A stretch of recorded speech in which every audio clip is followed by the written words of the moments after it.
I am back for part two of your chapter two lecture.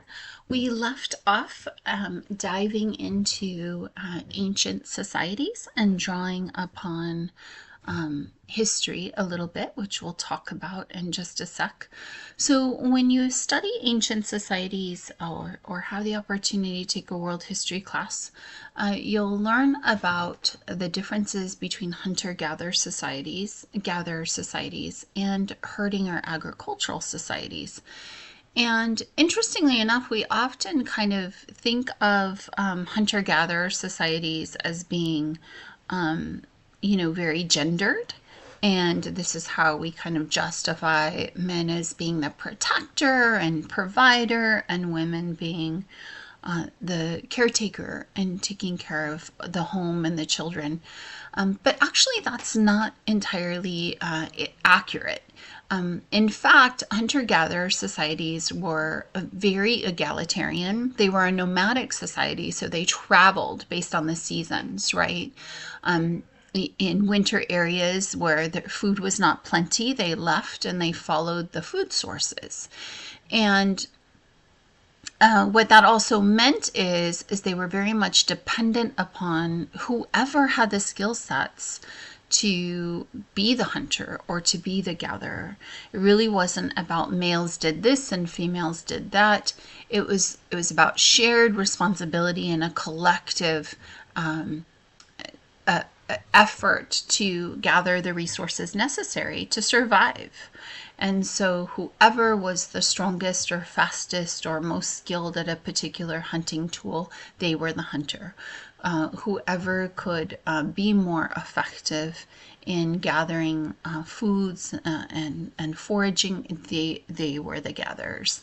And so it is important to note that those societies were not as gendered as one would otherwise believe.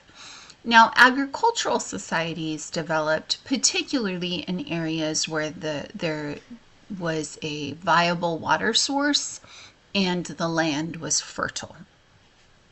That gave them the opportunity to kind of settle down and to establish some roots, right? So they could build structures and they could build an infrastructure that could support a society and a community. And what happened is now people, because they were in one location, they were able to establish or acquire surplus. So when harvests were plentiful, they could build a structure and store those excess and surplus away for less plentiful harvests in the future. They could also trade and amass wealth. So property became important, wealth became important. And consequently, when there was the focus on the accumulation of capital and wealth, that also created a hierarchy, a social stratification, where you had the wealthier who ended up having more power, say in societies, authority in societies, and in governing those societies, and those without those resources being more of the workers or the servants. And so that wealth accumulation created further division, not just in property and money and resources, but also in power distributions throughout society. When you look at this type of stratification that occurs, those societies tend to be very patriarchal in nature. So often it is a male-dominated society where men hold the power and men hold the wealth. And now that you have accumulated property, you want to pass it on. And often that inheritance went through a patrilineal process where it was passed through the father's line. And in some cases, women were still very much treated like property. They weren't given a say, and they weren't sometimes even allowed ownership. Now, it's important to note this occurred in American society too. It really was in my lifetime. Of course, I was a babe, but still, in my lifetime, women acquired the right and legal authority to get a credit card in their own name without their husband's signature. So keep in mind that many of the liberties that you enjoy today may not have been afforded your parents or your grandparents or your great-grandparents. It was not that long ago that these very explicit means of oppression were imposed upon women, people of, diverse, expansive gender identities, people of diverse sexualities and expansive sexual identities, and people of color, right? So across a number of social identities, different groups of individuals have faced oppression, marginalization, and many continue to face it today. So know your privilege, recognize your privilege, and try to use your privilege in a way that helps to advocate for those who may have more marginalized identities. Okay, so let's move on. It won't let me move on. There we go. Okay, so as we dive into these ancient societies, and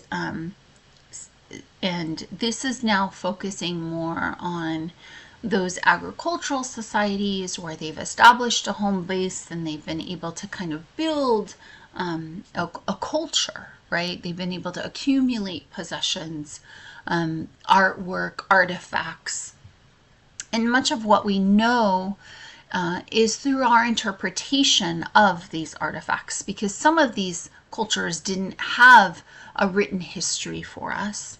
There very much were oral cultures. And then those that did have a written history, that history might be captured through art, through pottery, things of that nature, and it still relies on an interpretation.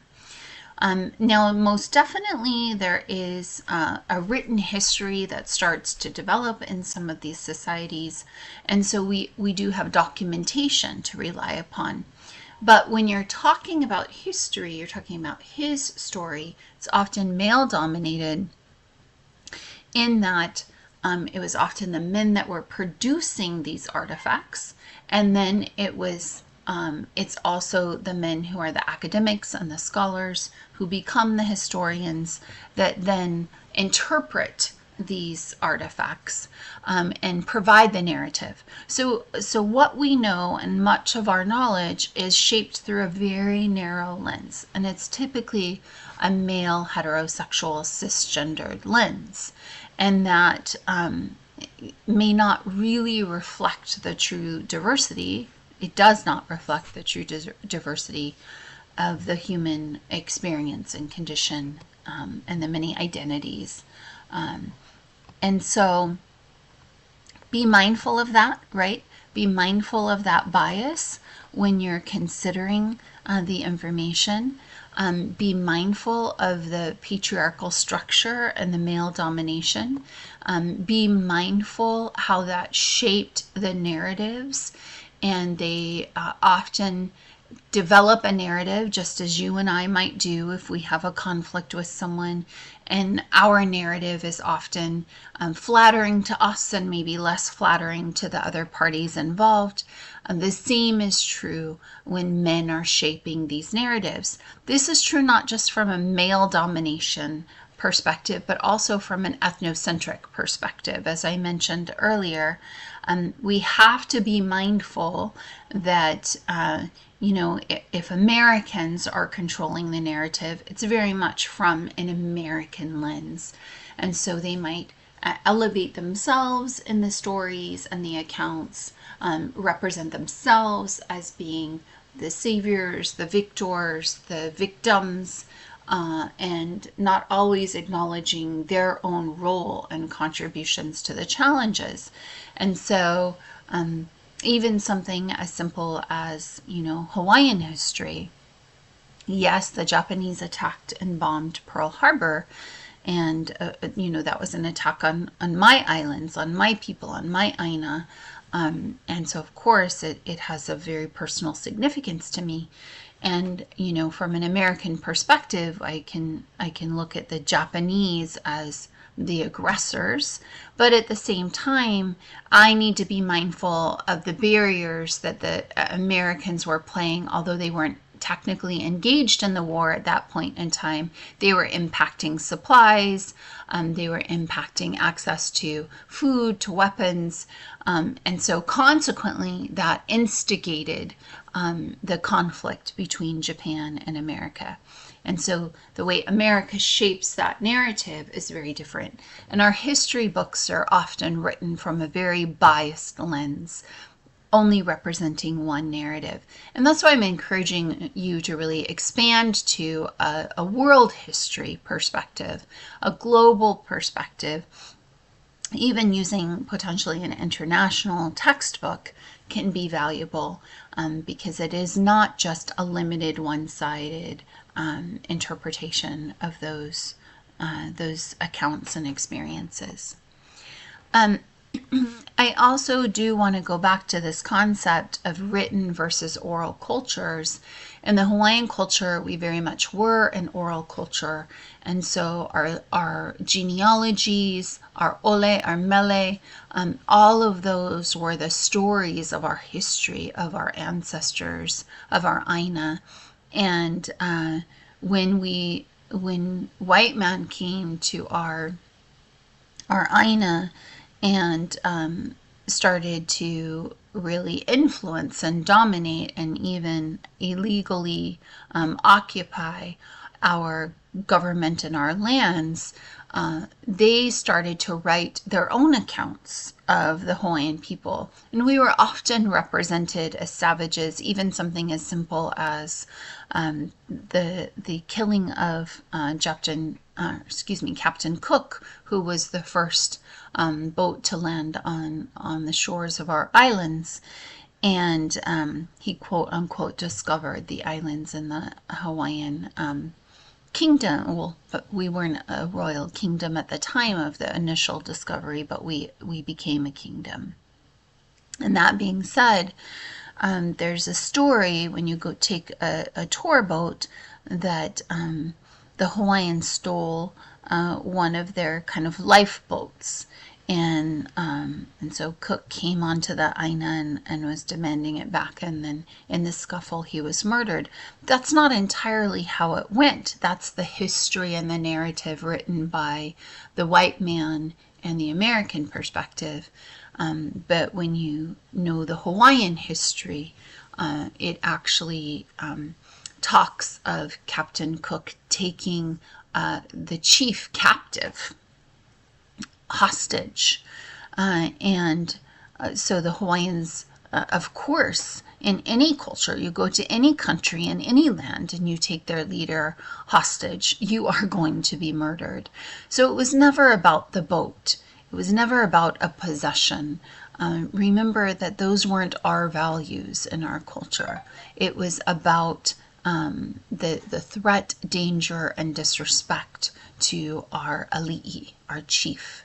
And so that being said, be mindful that these written narratives are often written through a colonial lens, which has a very, very different perspective than the communities of color quite often that are being marginalized, oppressed, and exploited for their lands and the resources that their lands hold.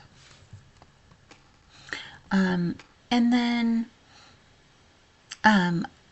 based on that, I want you to kind of understand that bias and think about what you've studied and what you've learned about these other cultures. And then from a human sexuality standpoint, I want you to really think about what we perceive as being normal, right, moral, wrong, right? And I want you to recognize that when we take an objective view and really understand and explore these other ancient cultures, we can see that gender diversity, sexual diversity has in fact existed since the beginning of humankind. We can see that our American view of sexuality, relationships, and reproduction is a very narrow lens. We very much are dominated by a Christian perspective, which makes sense given the history of our origins. And we very much are dominated by a white male historical perspective that has those biases that we've discussed and talked about. So let's expand our view. Let's check those biases, and let's make space for learning from the richness and diversity of other cultures. Starting with the Egyptians. Give me just a sec. So with the Egyptians, we have seen that the Egyptians were very much a sexually empowered culture. In fact, they believed that their sexuality was connected to their spirituality, and it opened up new spiritual connections. There were, in fact, prostitutes in the temples that were able to provide sexual relations with pagan worshippers that came in. And we actually have artifacts of same-sex contact. And so that definitely shows that there was much more progressive, liberal, and inclusive sexual activity that occurred within that culture that extends well beyond how the Americans have interpreted, what is proper sexuality. Going into the Greek culture, that too, we had pedastry, and that is when it was a rite of passage where an older man would actually mentor a young prepubescent boy, and that would include having sex with him. Now, in modern times, we know about the brain development, and we know that children do not have the cognitive capacity to consent. So of course we might still look at that as wrong, but I do want you to look at it was perfectly acceptable, expected, and an honor to have male to male interaction and contact. Sex among soldiers was common, and so this idea that somehow, and the Greeks were powerful, right? And the soldiers were powerful and revered and respected and masculine. And so the idea of homosexuality being effeminate and somehow a threat to the masculinity that we conceive of today is in direct contrast to that. You don't have to, there wasn't this toxic masculinity perception that maybe dominates particularly American society today. We have some great terms that have come out of the Greek culture. Platonic love came from Plato, and he often focused on the love between two men, and it could be sexual or not, but there wasn't any kind of commitment or a long-term relationship, or it could be just a non-sexual adoration of two friends, two male friends. And so Plato viewed that love, that non-sexual, love that you could have for, a bromance, we'll call it, was ideal.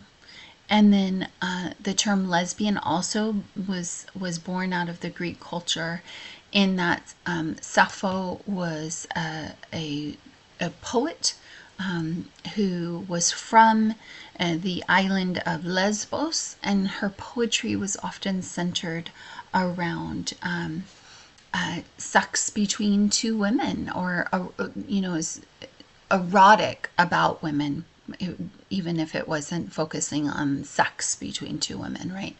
It was representing women in a very erotic way. So definitely she was displaying an ability to admire and be aroused by the woman, the female body, the female form, the female spirit. And then other cultures include the Hebrew culture. Now, it's important to note that the Hebrews introduced the Hebrew Bible, so the Bible was originally written in Hebrew. It has since undergone numerous translations, so there's often dispute about the current modern day interpretation of some concepts related to human sexuality. In particular homosexuality, because in the original Hebrew language, the word for homosexuality may have been directed more toward child molestation versus, same-sex interaction between, two men, and it was predominantly focused on male-to-male relationships. But the Hebrew Bible, nonetheless, definitely created some stigma around adultery and homosexuality. It also started to really enforce a very patriarchal and sexist view, where women were treated as property and not afforded the same rights. They're, not allowed to take on roles of authority within the church. And it definitely had a much more restrictive view of sex, where we should focus on sex for reproductive purposes and procreation, and did not really enable or empower people to enjoy that sexual arousal and engagement with one another.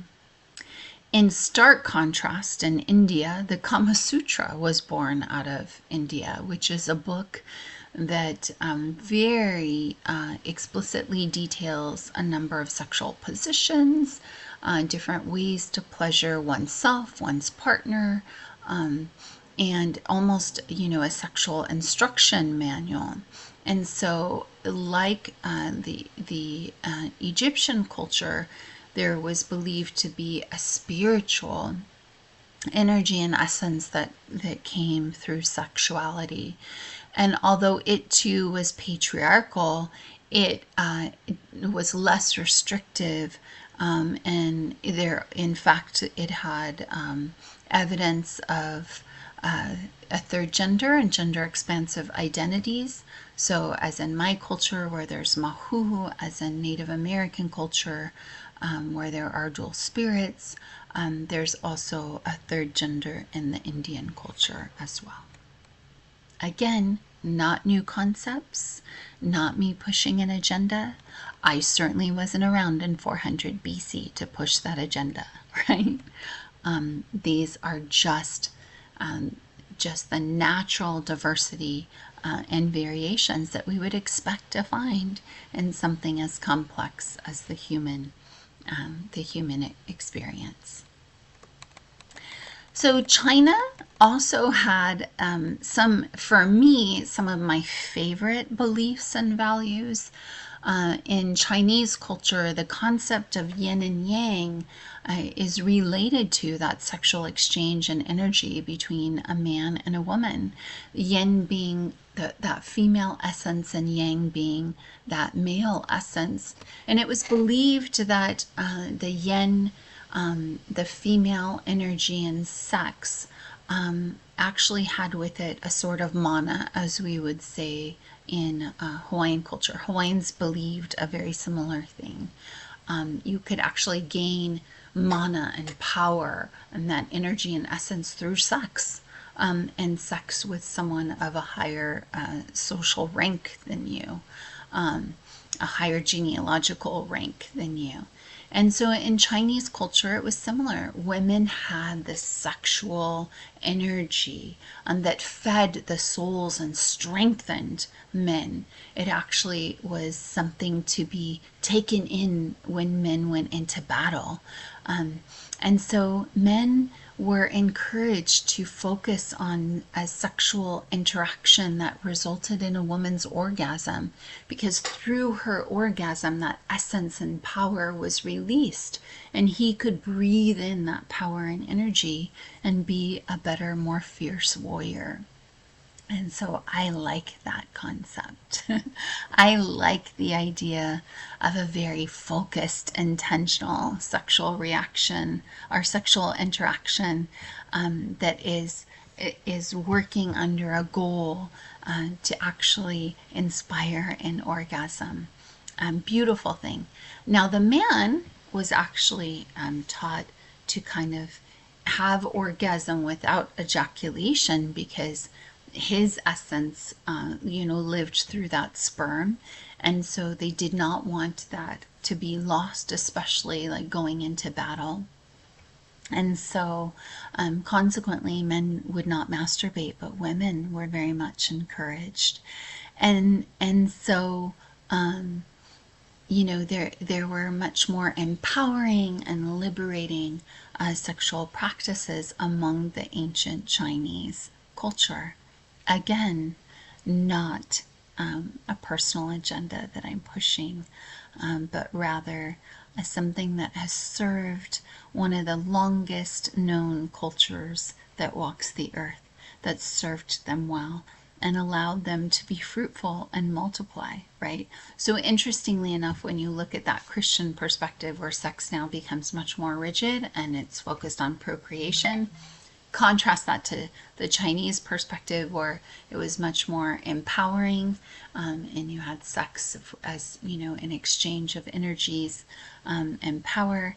And then here you go, the most populous China and India, who were much more sexually liberated, are the most populous countries and cultures in the global world today. So interesting, just food for thought.